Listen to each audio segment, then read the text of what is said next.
Allahu Akbar. Allahu Akbar.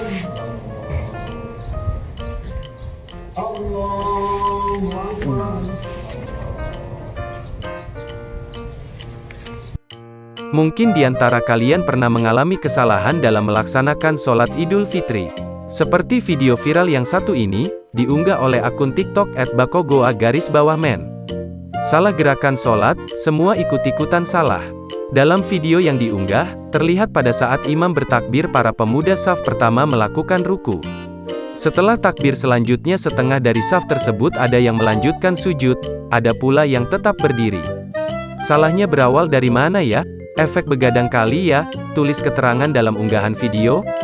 Sebagian pemuda tersebut terlihat kebingungan. Sontak video itu pun menuai beragam komentar dari warganet.